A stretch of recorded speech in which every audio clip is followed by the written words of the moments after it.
All right. Hi, everyone. I'm Mike Calendo. I'm the current president of our New England division. I want to welcome and thank everyone for taking the time to join us for our first virtual spring conference. I'll revisit this at the membership meeting on Thursday, but I also want to take a moment just to recognize Mr. Mike Mercier, our regional vice president, who took point on setting this entire event up. It'd be hard to describe the amount of time and effort that he put into this, and I really want him to know how much it's appreciated. So thanks so much, Michael. Couple of housekeeping items. I really need to make sure everybody understands this. In order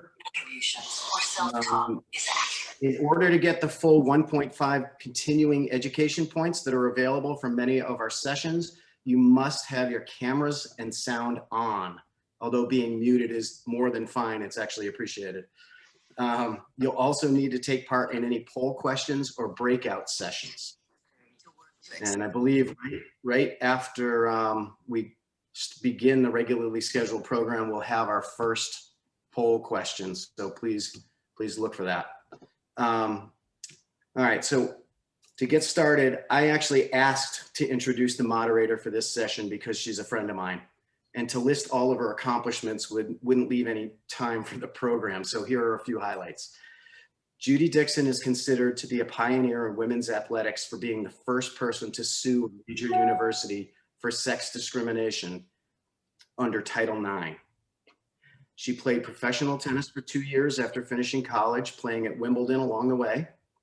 Then at the age of 22, she became the women's head tennis coach and women's athletic coordinator at Yale, before becoming the head tennis coach at UMass, where she coached for 25 seasons and became UMass's winningest tennis coach in history. So with that being said, I'm going to turn it over to Judy, and enjoy the show, everyone. Thanks, Mike. I'm glad to be here, and I hope that we can have a lively and involved discussion. We have a great panel for you. I'm going to introduce them, and then we'll get started. So I'll start with Jasmine, who is the Harvard women's basketball assistant coach, entering her 6th season. She played 4 years at the University of Colorado, and she recently developed under 15 and under 17 guards with the Boulder Rockies basketball club.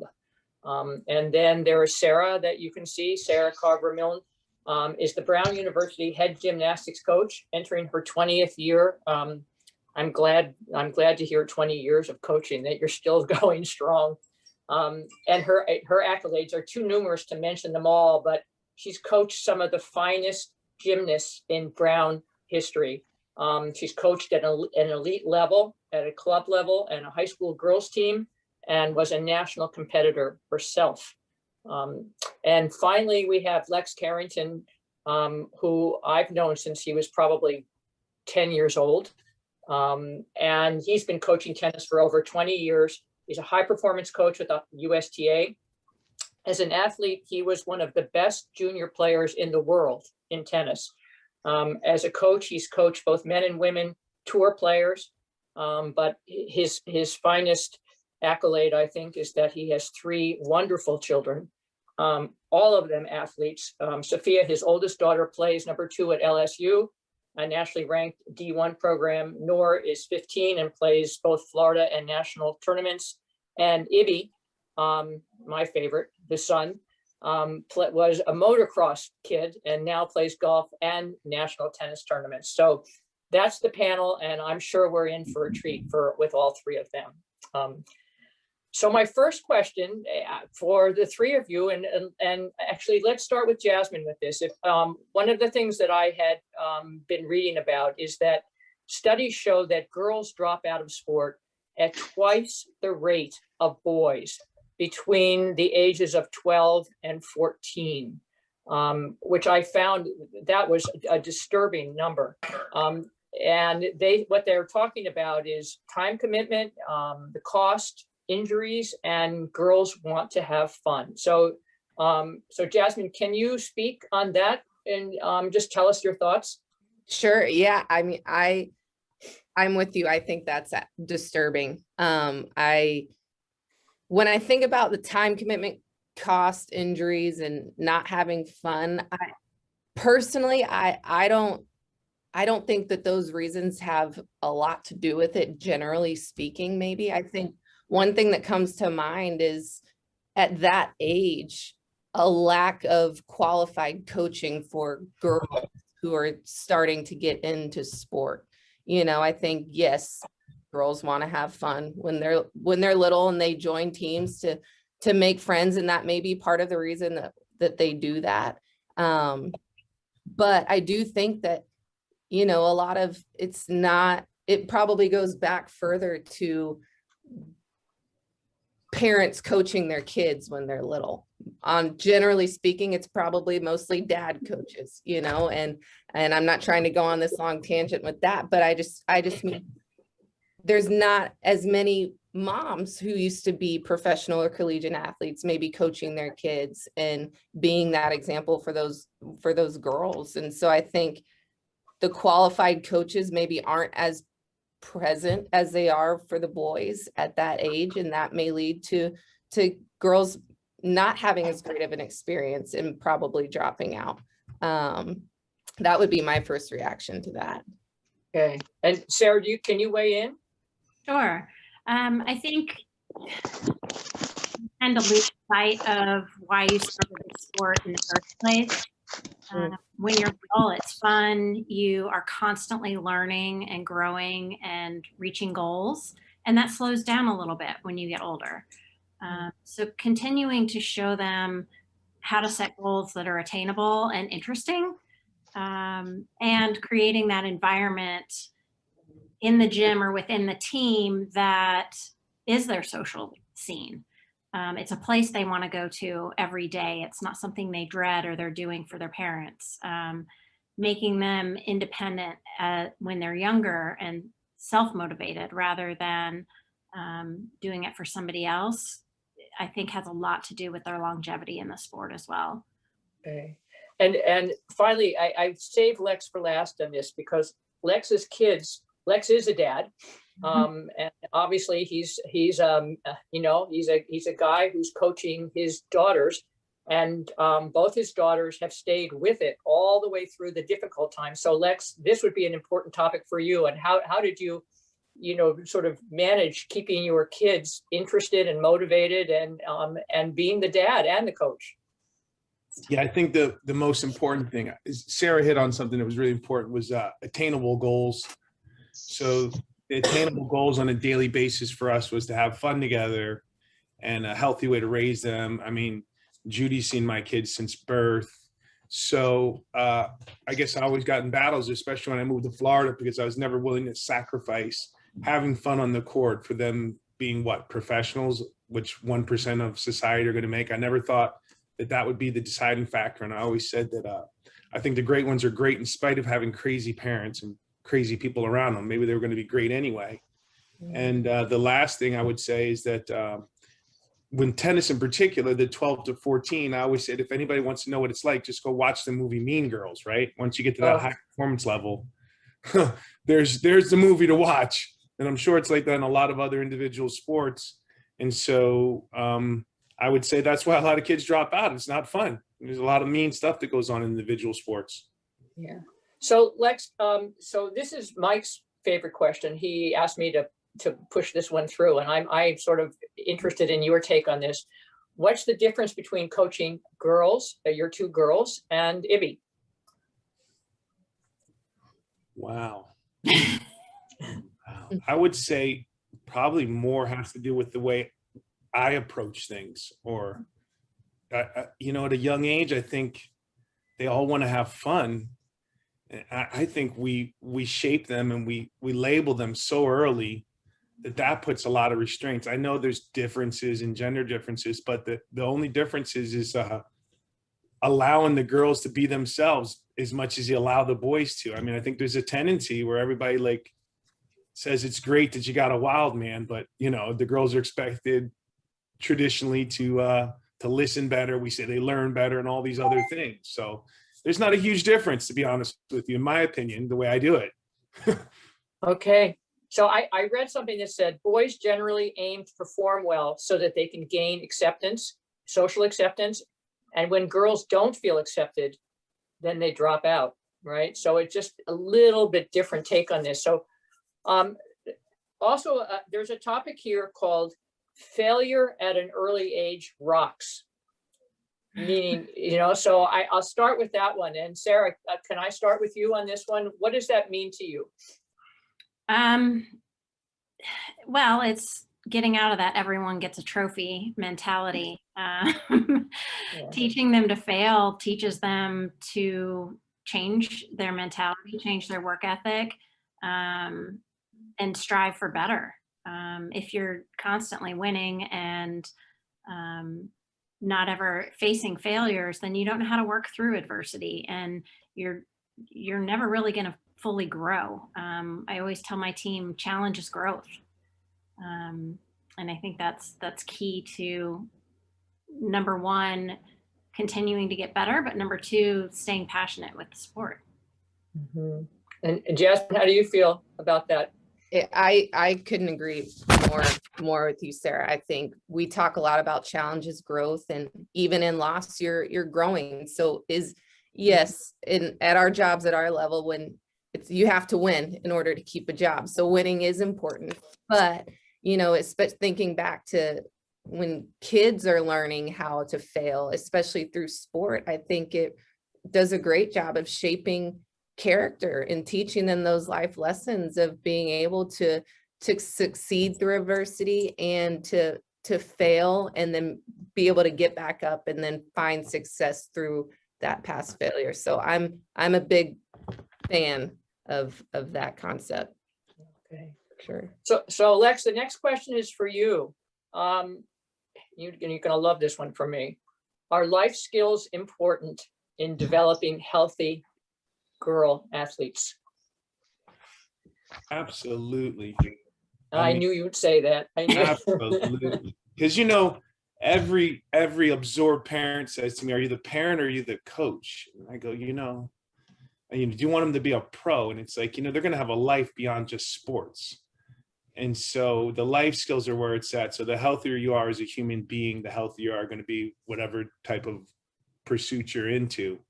And Sara said something there about being challenged. And in life, you're going to be challenged. And I find that in tennis, we try to isolate the girls, especially back to the gender thing. And then just because we can isolate them and give them an individual program, we think that makes them special.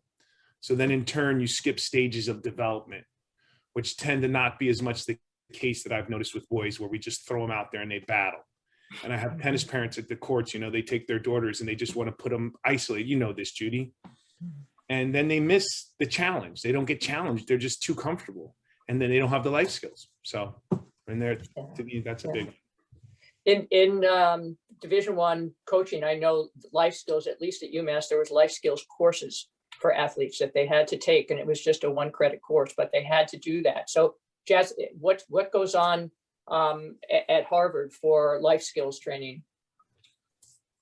We don't, I wish we had that course, Judy. I kind of want to bring that to our AD and ask for something like that, because that would be great. But I'm fortunate to work for somebody who's been in this business for a very, very long time, and at Harvard for a long time.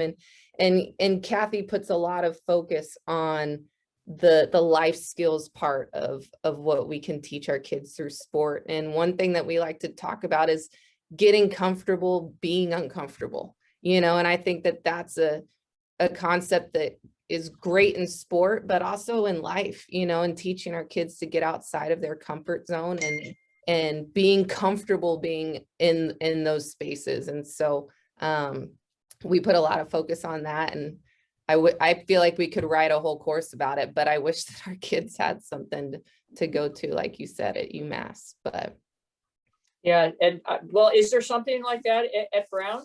No. Oh, you're saying no. Okay. All right. You probably, really maybe Ivies don't have time for life skills kind of classes, and UMass does. I don't know. So, so in terms of, we're going to have one more question, and then what we're going to do is get a break, a small break, and then we can have the poll question, I hope. So we'll have one more question and then we'll give a break. But in terms of physical development, Sarah, I'm going to start with you on this because of the gymnastics. Again, I don't know that much about gymnastics, but I'm aware that gymnastics kids start at a very, very young age. Tell me, can you take us through the physical development of the young girls and how it affects your coaching style as you see them move through the ages? Yeah, absolutely. I would say when they're younger, they are super resilient, flexible, fearless. When they get a little bit older, they have the tendency to get injured more. We talk about training them smarter, not harder. They can't do the numbers that they could do when they were 10 years old in the gym. So we talk about quality over quantity, and trusting the fact that they've been doing this since they were 3 years old, and they don't have to have those numbers, those high numbers anymore. They need to keep their bodies healthy. The muscle memory is there. It's more about trusting yourself and, like I said, quality over quantity.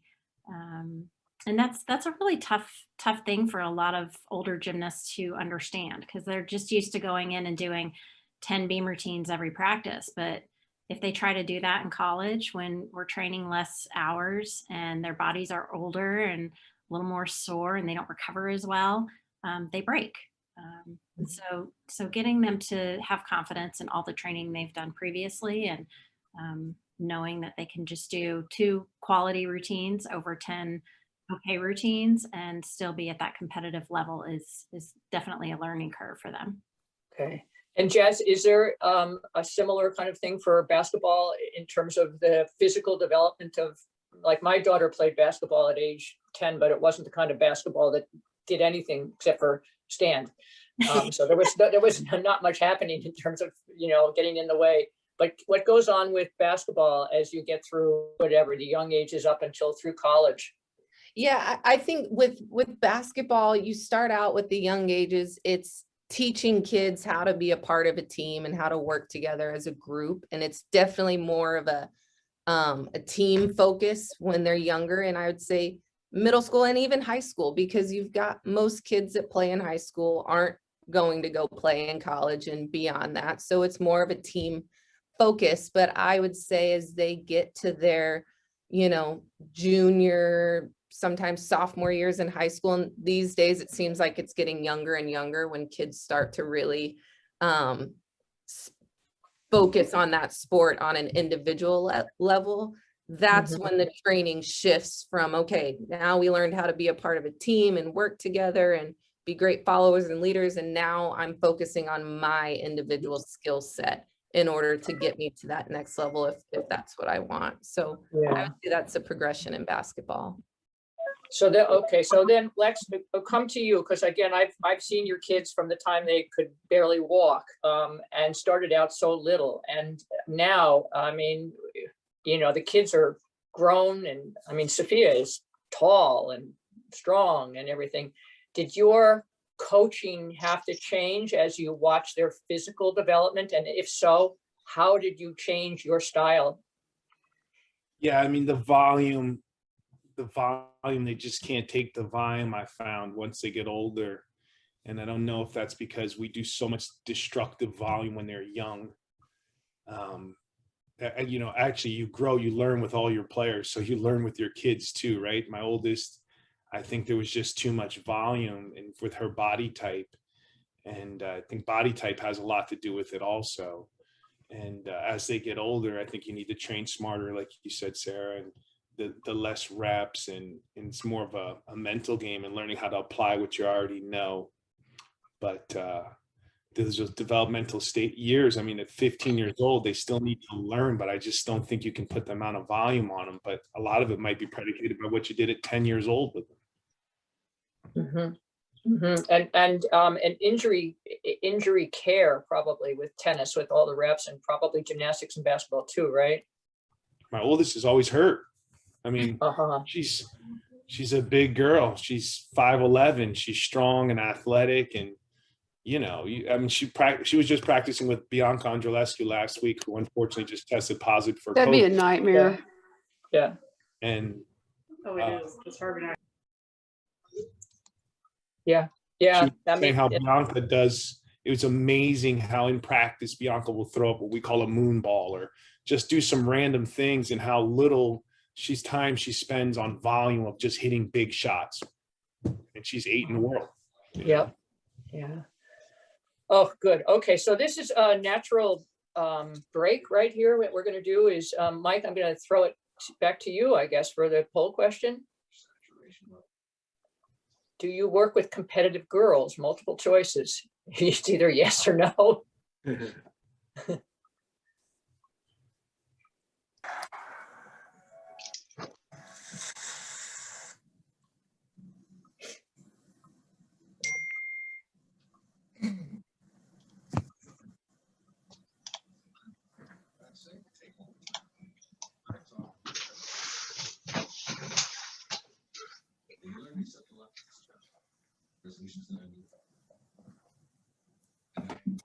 All right. We'll hang on to that for a few minutes to look at, but Judy, go on with the next question. We got a Okay. couple of things to do at the end. Okay. So my next question is about particular stressors for girls ages 12 to 18. So Jazz, we'll start with you again. Can you speak to what particular stressors you might encounter for girls 12 to 18? I know you're dealing with the older group, and Yeah, we can talk about, and actually what, if you sort of did 12 to 18 and then maybe do 18 to 22 and Sure. let's see if that changes. yeah. It's funny because I have these kids here, they're 18 to 22, but I recruit them really when they're anywhere from 15, unfortunately, to 18. And so, but Lex said something that I think really hit the nail on the head right here when he was referring to Mean Girls, because I think one thing that girls, and when I put myself back into that age group, and even when I coached high school, it's friends are a huge stressor for girls in that age, and other people and judgment of other people is a huge thing that I think girls go through, especially during that time where they're figuring out who am I and what do I want to do, for myself. And I think that because of the nature of gender, and that, you could go on and on about that caring about what other people think is something that I think girls struggle with for a little bit longer. And I think that that's part of figuring out what you want to do, what you want to specialize in. Do you want to be a gymnast or a tennis player, basketball player? And I see that still in these college age kids that I have now, where yes, they're part of that, small percentage of high school kids that made it to that next level, but they're still struggling with figuring out their identity and where they want to, put their stamp in the world. And doing that for themselves, I think, is a big struggle for them. Mm-hmm. Mm-hmm. And Lex, I can't see your face because all I see is this question here, but I'm sure you're still there. Can you answer that question about the particular stressors that you see for girls in that age group?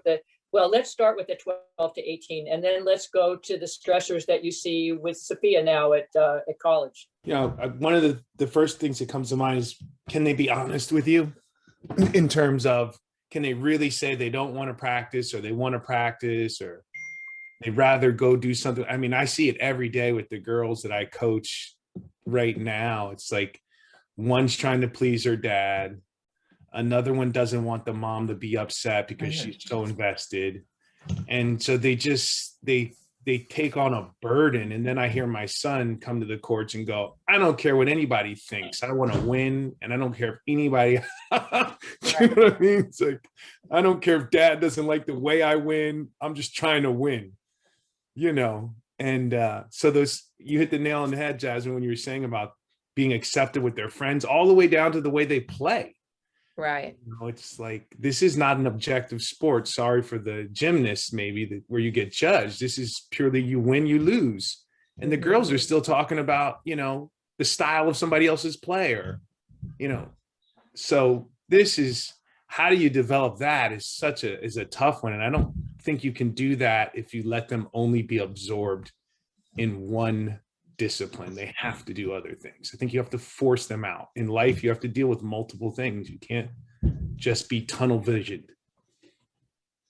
So Sarah, that question also then comes to you, because I think that, again, gymnastics starting at such an early age, there are different stressors there than when you get to school.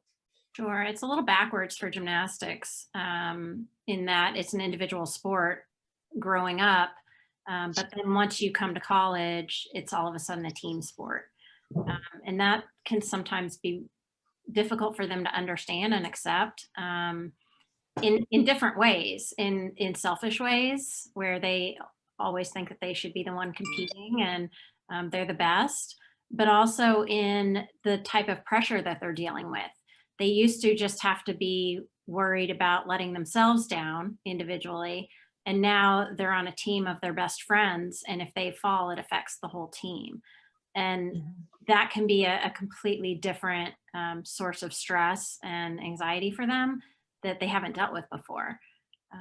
So that can be interesting too. And then back to what Lex was saying about who they're doing it for, and whether or not they feel comfortable voicing their thoughts. I have a freshman who just called me the other day and said, I'm going home this weekend. I'm going to be training with my club team.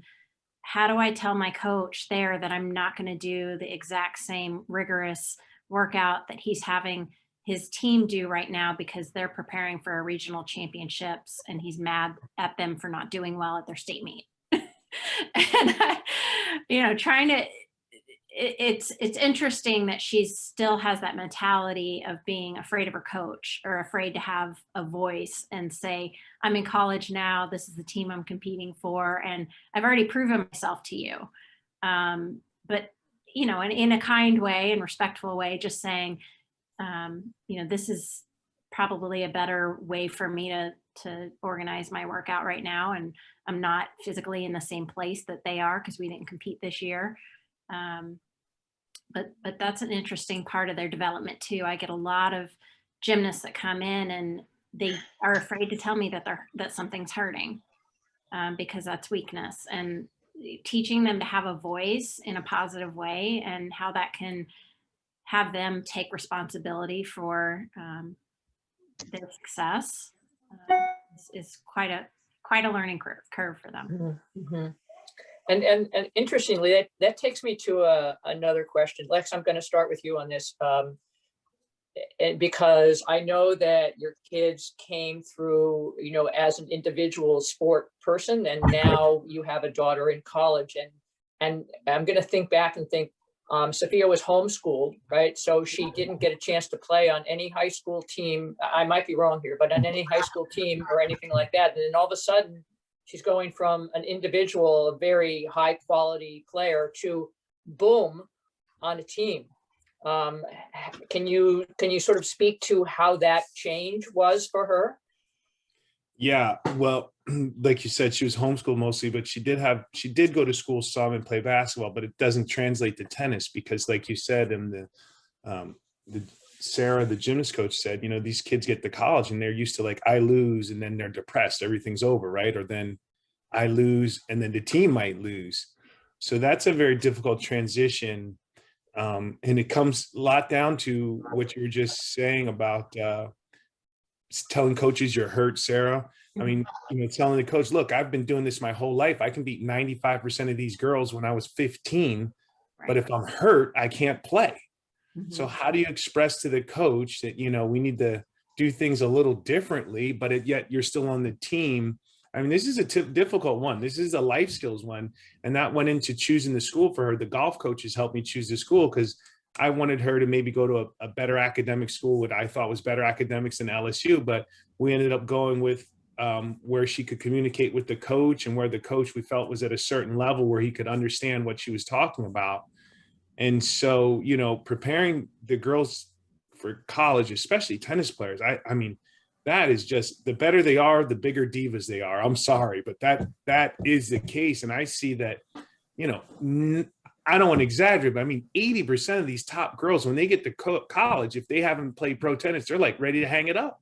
And I think college is the most fun time. So me, I've changed my coaching myself from a young age. All I talk about is college now and how much fun it is. And I saw that with Judy. And one thing I want to add to that is that I hope that Judy once said, rest before you get sick, take a break before you get hurt. You know, and if you don't have that attitude, you can't help your team or yourself. So anyway, it's a tough transition for them, especially women. They're not used to, I feel like sometimes they almost have to say I'm hurt in order to get a break. Can't you just say I need a break? Yeah, and in college, you know, the NCAA is supposed to be the police force, you know, for hours. And yeah, I'm not saying anything about the NCAA that's good. I have nothing to say that's good here. But in any case, there are supposed to be guidelines, and those guidelines don't exist at the younger age. And it used to be that more was better, right? But that's what we've learned, that more is not better. So my next question is about coaching styles, because we all know that there are different types of coaches. And I'm sure, Lex, when you were looking around, that's what you just said, is that you were looking for a certain type of coach. And then I think coaches, both you, Jazz, and Sara, are also looking for certain types of kids, you know, that go along with your coaching style. So if coaching styles, and I think I changed mine at UMass from when I was at Yale, and I was about the same age as the students. I evolved as I went along. But if coaching styles sort of go from autocratic or holistic or authoritarian or democratic kind of coaching, we'll start with you, Sara, and talk about what your coaching style is, and has it changed with your young women over the years? Yeah, it's definitely changed. I too was about their age when I started at Brown. I was 25, so you know, basically their age. And I'm not sure if I was more demanding of them. I guess I had a little less sympathy. But I would say the things that we look for now are the independence, whether or not they can be self-starters, because, gosh, next year I'm going to have 24 girls on my team. And we talk a lot about doing it for themselves and not forcing them to do something they don't want to do. So we put assignments up on the board, and if they don't want to do the assignments, then they know it's just going to hurt them. And we're not going to get into it with them and force them to do whatever the assignment is if they don't want to do it. They're at a point in their age where they're adults. They can make their own decisions, and they need to learn, again, it's life skills, learn how to make smart decisions. And if not preparing properly is the decision they make, then they're not going to get an opportunity to compete. I used to want to fix everything all the time. When I was younger, I think I took everyone on as a project, and I was going to fix everything about them that wasn't working, and kind of started to let that go a little bit and say, you know, listen, you're not going to change whether or not they're still passionate about the sport. You can present an opportunity for them, but it's really up to them to make that choice. Okay, so Jazz, let's come to you and talk about your coaching style. And again, I wish I knew enough about basketball, but is the coaching style different as an assistant coach than a head coach? Yes, definitely. I think, you know, as an assistant coach, especially younger assistant coaches, we recruit those kids for a very long time before they get here. So we develop those relationships with them where we really know them as people, not that our head coach doesn't, but that's more our job to do that. And so they get here, and, you know, I deal with maybe the bad day conversations more so than our head coach does. And so in that regard, our relationship is sometimes more of yes, I am above you, and I am one of the people that tells you what to do, but I'm also, there's this level of of friendship to an extent, at the college level at least. And especially when I first got here, you know, I was pretty much right out of college. And so I was close to their age, and that was easy for me to do because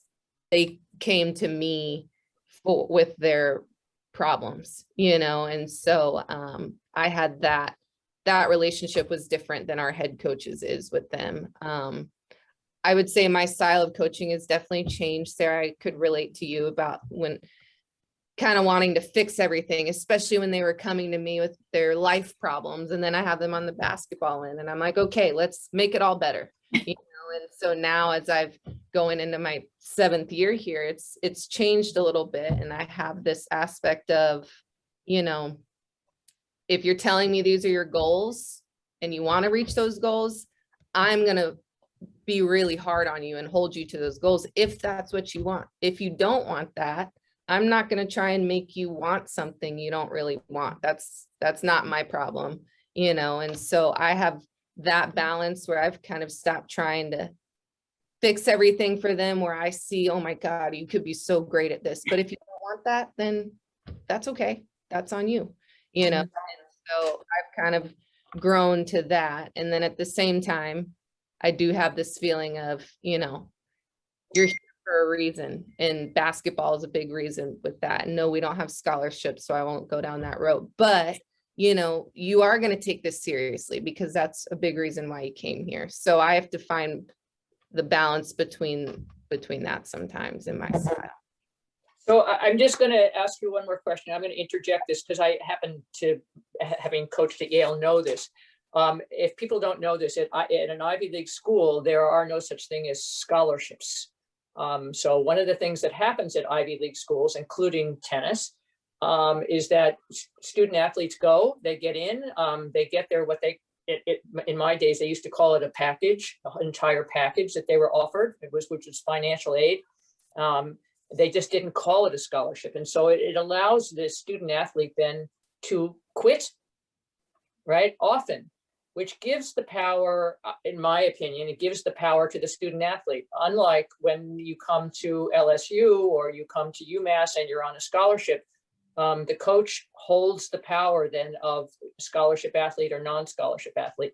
So Sarah, let's just go back to you with how does that affect your program with young women? Do you have them leaving the program, and do you feel the same way about the power is now with the student athlete?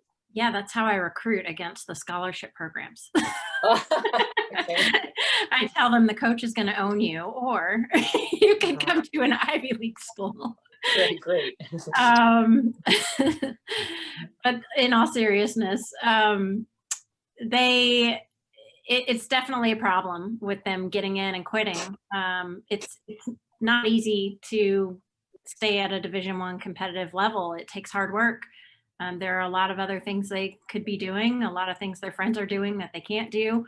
So it's more, I think it comes down to building that relationship with them in the very beginning and creating an environment where they want to be in the gym every day. That's their break from the crazy, stress of Ivy League academics. That's the thing, getting them back to that point of where they were when they started gymnastics or their sport in general, and what they loved about it and why they loved it.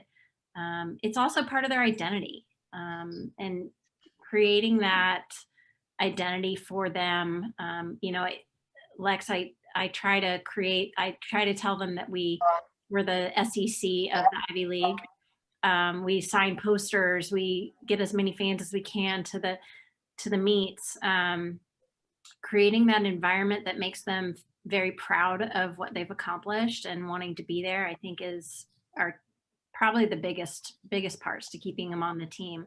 And then having them be vocal about injuries and fears creep up too, where we have girls that don't even put grips on and go on the bars anymore. They just hung them up as soon as they came to college. Cause I said, if you're that afraid of doing bars, but you could be great on these other 3 events, why are we going to have you mentally beat up every day you come in the gym thinking, oh gosh, I don't want to do bars.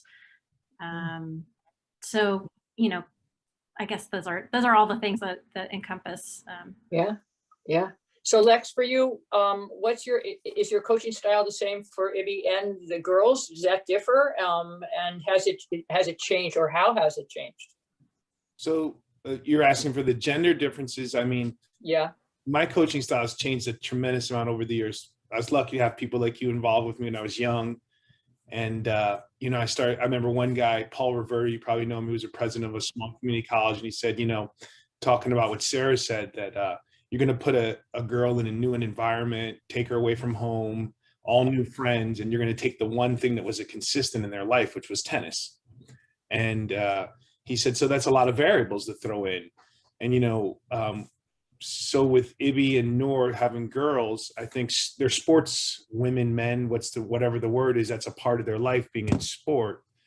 But as I've gotten older at coaching, when I was young, like Sara said, like Jasmine said, you know, Bolletari's son-in-law said to me once, you know, all you guys think that you're the greatest thing since sliced bread, right? How do you get somebody else to believe in you if you don't think you got the greatest stuff on the block?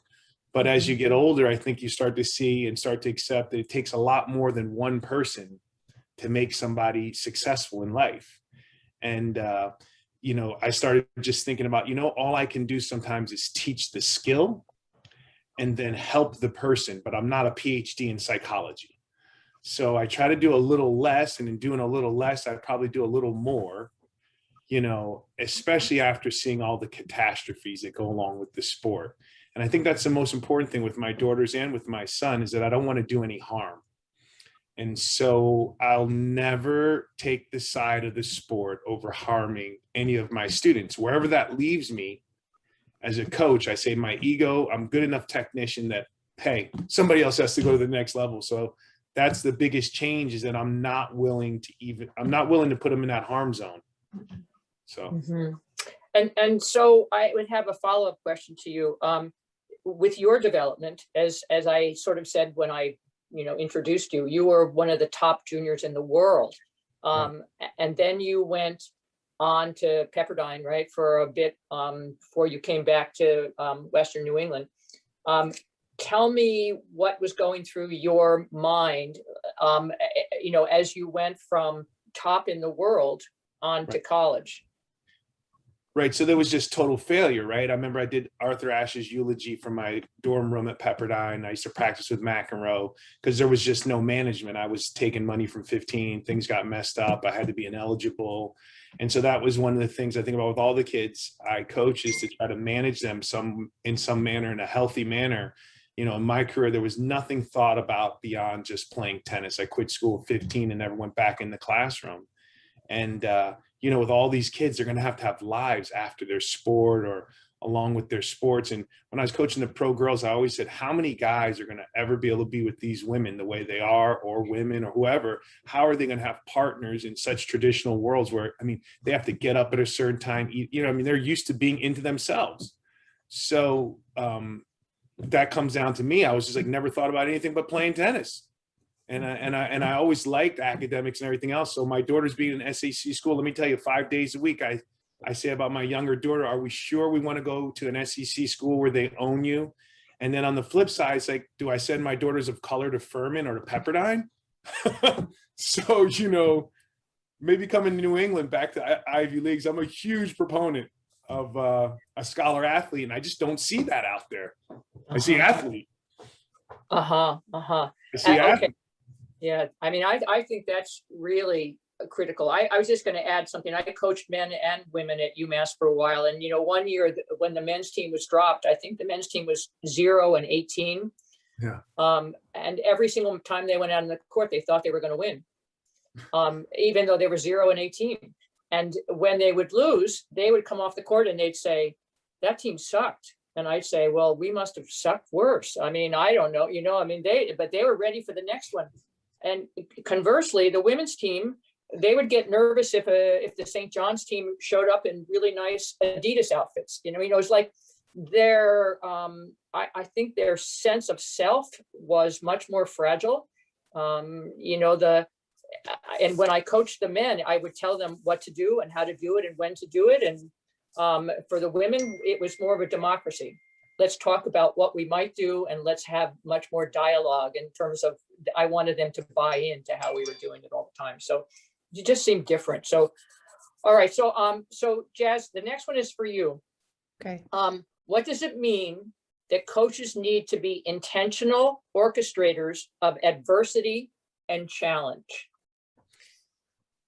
Well, I like that a lot. I think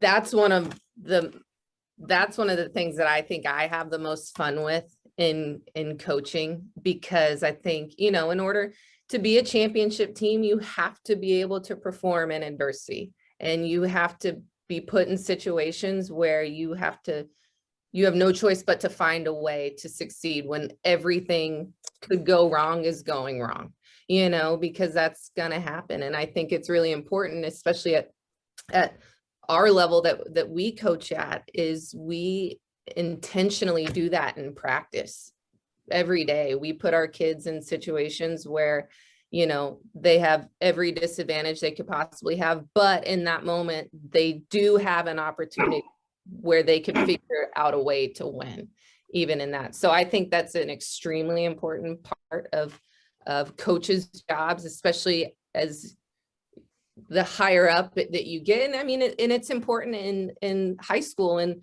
lower levels too, because I think that's part of a life lesson that kids get to learn through sport, is how to succeed in anything when things are going wrong. So I love that question, because I love that part of my job. I have a lot of fun doing that. Good. So I'll throw that to you, Sara. Sure, I agree. It's an extremely fun part of the job. And, you know, I like to pride myself in making my team low maintenance, so that they can go into any situation and they don't need to have, you know, the right type of chalk, or the, you know, the mats turned a certain way, you know, trying to constantly get them to be focusing on their performances and block out all the outside things that can be distractions, is fun to do, especially in practice. I'll crank up the music as loud as possible to where no one can hear anybody, to make it an arena type setting. I'll bring in random men's teams to watch them practice. Just anything and everything to get them to be hyper focused when they're actually on the event and performing, so that those outside influences aren't going to be a distraction. So Lex, in terms of peers being important in development, and you know, a lot of times I'm watching you coach, a lot of times you're coaching in a very specific way, and sometimes you just let it be, because I think you have always felt that young kids, I'm going to talk about young, you know, 11, 12, 13, learn from each other a lot. And can you talk a little bit about that topic? So I think kids learn in play groups. You know, they say that rarely children are in the zone of proximal development when they're by themselves. So for the most time, they operate much higher frequency when they're together in a group. A small group, unless they're very young, because then they don't have the social skills to navigate and learn. But they do better when they're together in a group. And I also think in terms of gender, when you have a really reactive sport like tennis and it's spur of the moment, it's like, how do you teach those difficulties, like your question was saying? And so what I found is that over the years with girls, I'm trying to do a lot more games approach from the beginning, because that happens to say, like you say, I let things go. You have to let certain things go. It's like they will make that mistake again. Coaches are always saying, I don't understand why they get upset when they make one mistake, but you never shut up, and neither does the parent every time they make it. So why don't you just let it go? And if they're playing, do you want them to focus on playing and problem solving, or the mistake they just made? And so it's like golf got me to understand there's such a thing as a good miss. You know, for a tennis player, it's like out or in, but there are good misses. So as I've evolved the coaching, I think I try to use a games approach a lot more, because with the women, as you know, Judy, they don't generally want to play. Right. Okay. And the guys will play. And then when you jump up to the pro level, I remember coaching pro girls, and they say, okay, who do you want to practice with tomorrow? And they say, well, just put looking. So you put looking, and the next girl puts her name in. Let's say Justine Hennon puts her name in to play with your girl and she goes, I hate that girl. I can't play with her. So now you have to scratch her name out the box. And they know you scratched them out. So from a young age, I mean, this is the best one in the world. And so from a young age, you know, I try to get them to just have a games where you should see some of these people that play tennis. They bring their 12-year-old and I say, we're going to play dingles today, or we're going to play a box game. They can't understand the concept of fun. So I would conclude is just saying, if it's no fun for me, it's no fun for them.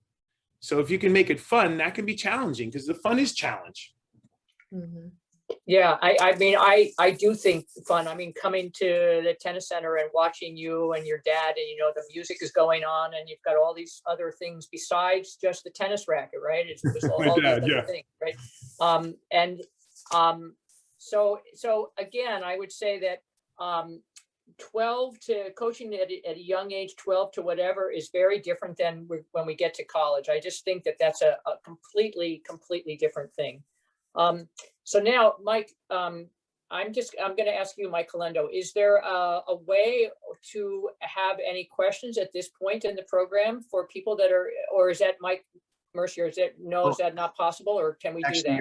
Your timing is impeccable. I was about to Oh, check. thank you.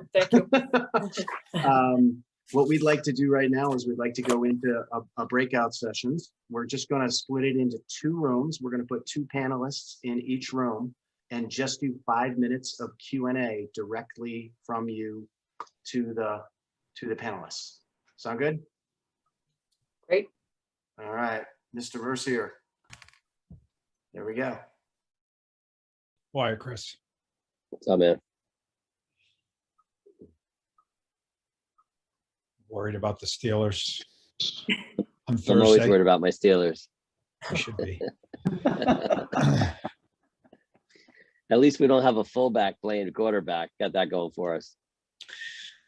It is a problem. If you have any It is a questions, problem. anybody have questions for Judy or Sarah? Actually, I'll start off just to get the ball rolling, if that's okay. And this is something that I always talk about when I did a lot of coaches workshops in the past 15 or 20 years for the USTA. And one of the things that I would always talk about was how important with young kids it is to create a safe space where they understand it's actually okay to make mistakes. And what I'm curious about is how you use that as you go up in the ages. Mm-hmm. Where's Sarah? Is she there? Yes, I'm here. Okay. Okay. I would say, you know, creating a culture of your expectations is key.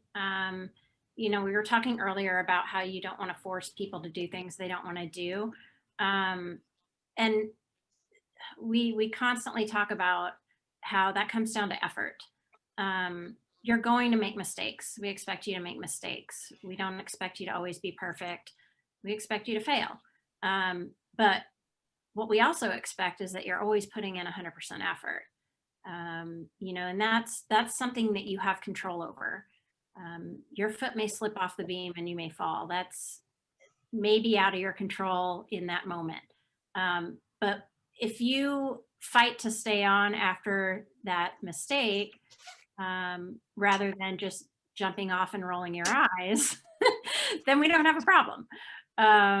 But I think constantly explaining to them what they do have control over and the effort that they can put in every day, that definitely is helpful in having them understand, okay, yes, I failed today, but I was still trying, I'm still in it, I'm still dedicated, I'm passionate, my attitude's right, and all that's positive. I would add, from my perspective as a parent of a Division I basketball player, I never, while she was young, asked her if the team won. And she was also a soccer player. And she went to Mount Holyoke and then she played soccer there also. So, but I never asked her if the team won or she won. I always said, how did you play? Always, from the time she was little. And that made a difference, I think, in her being able to keep talking and keeping open to the sport and not about winning. So, I'm interested. I have a question for the men that are circling around this room, this chat room. Is it difficult for men to coach young women at a early age, and what would be the stressors for the coach? Or do you not feel any stressors as a coach of young women? Anybody? So.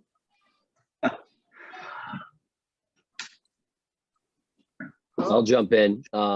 I coached men's and women's tennis at Merrimack, and I definitely had to talk differently to the women. Anytime I raised my voice, or whether it would be a positive, raising my voice, like excitement or whatever, I could actually see them like think I was going to like yell at them or something. Or if I would be a couple courts away and I would scream their name, like nice shot. As soon as I would scream their name, they would freeze and like look at me, where the guys would just take it all in stride. They would expect it. They got used to it. So I would have to kind of change my tone, or, how I try to get the same point across to the ladies. Yeah. Just to let you guys know, there's less than a minute left in this. So just. Judy, I have a quick question for you. I'm just curious if you think that there was any detrimental aspect to holding scholarships over these girls' heads. I know that was never, when I signed my letter of intent many, many years ago. Yeah. Even though I know it was a one-year thing, it was never even mentioned that they could take away my scholarship, nor did I ever think about it, nor, Right. So I'm just curious what your thought is on that. I think it's horrible. And the number, at least in tennis, the number of international students that are now recruited to go on teams it's in a huge amount, it's probably like 80%.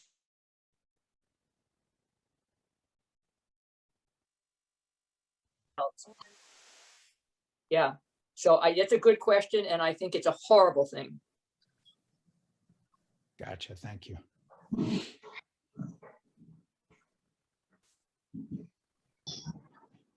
I just got cut off. I don't know what happened. Yeah, no, I think the breakout sessions were timed at 5 minutes, That's cool.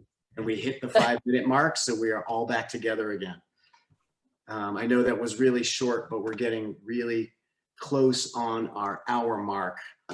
And I don't know, Judy, if you have any closing statements you'd like to make. I have a couple of things to do before we leave, but I want to give you the final say, as they do on PTI. Okay, so I just want to thank the panel, because interesting perspectives, a lot of them, a lot of agreement amongst sport, across sport, which makes it very interesting for me.